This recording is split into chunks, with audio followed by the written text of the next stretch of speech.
नमस्कार दोस्तों। तो आज हम सुनेंगे वाल्मीकि की प्रेरणादायक कथा रत्नाकर से ऋषि बनने का सफर। बहुत समय पहले घने जंगलों में एक डाकू रत्नाकर का वास था। वह राहगीरों को लूटकर अपनी आजीविका चलाता था। उसकी जिंदगी का उद्देश्य केवल अपने परिवार का पालन पोषण करना था, चाहे इसके लिए उसे कितना भी पाप क्यों ना करना पड़े। रत्नाकर और नारद मुनि का सामना। एक दिन रत्नाकर ने जंगल के रास्ते पर चलते एक तेजस्वी महापुरुष को देखा।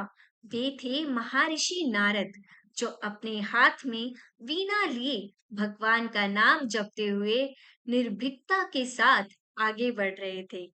रत्नाकर ने तलवार निकालकर उनका रास्ता रोक लिया और गरजते हुए कहा, कौन हो तुम और इस जंगल में क्यों आए हो?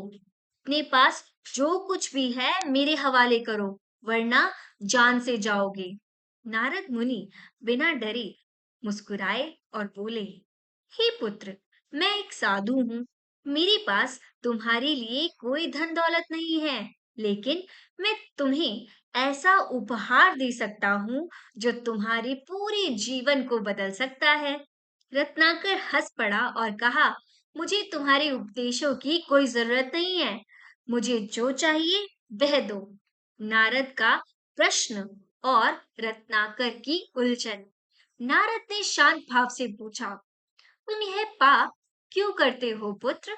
यह जीवन किसके लिए है?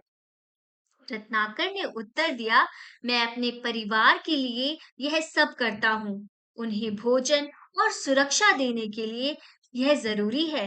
नारद ने फिर पूछा, क्या तुम्हारा परिवार तुम्हारे इन पापों का भार अपने ऊपर लेने के लिए तैयार है?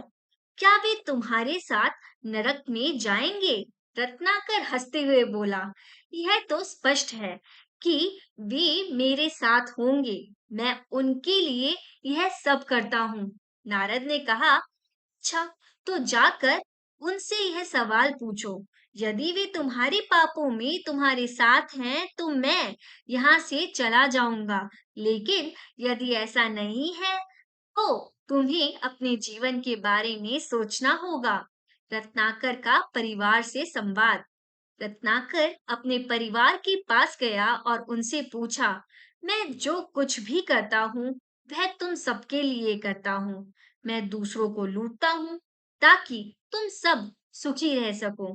बताओ, क्या तुम मेरे इन पापों का भागी बनोगे? उसकी पत्नी ने झिझकते हुए उत्तर दिया, हम तुम्हारे द्वारा लाए धन का उपयोग करते हैं, लेकिन तुम्हारे पापों का भार उठाना हमारा काम नहीं है। यह तुम्हारा निर्णय है, हमारा नहीं। यह सुनकर रत्नाकर का मन टूट गया। उसे एहसास हुआ कि उसके परिवार ने कभी भी उसके पापों का समर्थन नहीं किया। रत्नाकर का पश्चाताप और नारद का मार्गदर्शन। हताश होकर रत्नाकर वापस नारद मुनि के पास पहुंचा। उसकी आंखों में आंसू थे। उसने कहा, हे महर्षि, मैंने अपने जीवन में झूठ और पाप से बर्बाद कर दिया है। अब मुझे कोई रास्ता दिखाइए। नारद मुनि ने कहा, तुम्हें भगवान राम का नाम जपना होगा। यह तुम्हारे सारे पाप को धो देगा।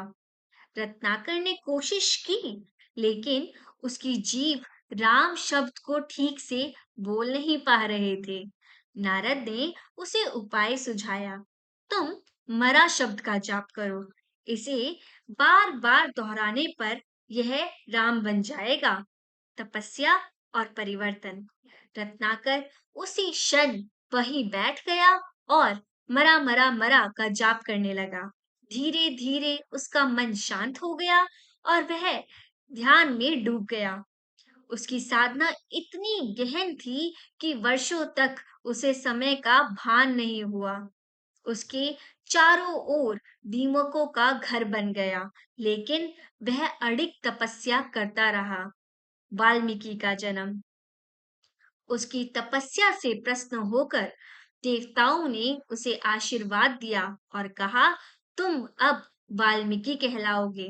तुम्हारा जीवन अब सत्य, धर्म और भक्ति का प्रतीक बनेगा। रामायण की रचना। वाल्मीकि ने नारद मुनि से भगवान राम की कथा सुनी और उसे अपने दिव्य दृष्टि से देखा। उन्होंने रामायण की रचना की, जिसमें भगवान राम के आदर्श जीवन का वर्णन किया। यह ग्रंथ धर्म, सत्य और मर्यादा का प्रतीक बन गया। तो यह कहानी हमें ये सिखाती है, ये कहानी हमें ये शिक्षा देती है कि सही मार्गदर्शन और आत्मचिंतन से किसी का भी जीवन बदल सकता है। पाप का बोझ केवल वही उठाता है जो उसे करता है, और भगवान का नाम और तपस्या सबसे बड़ी शक्ति है जो किसी भी पापी को संत बना सकती है। रत्नाकर की यह यात्रा हमें यह भी सिखाती है कि अतीत चाहे जैसा भी हो, भविष्य को महान बनाया जा सकता है। धन्यवाद दोस्तों।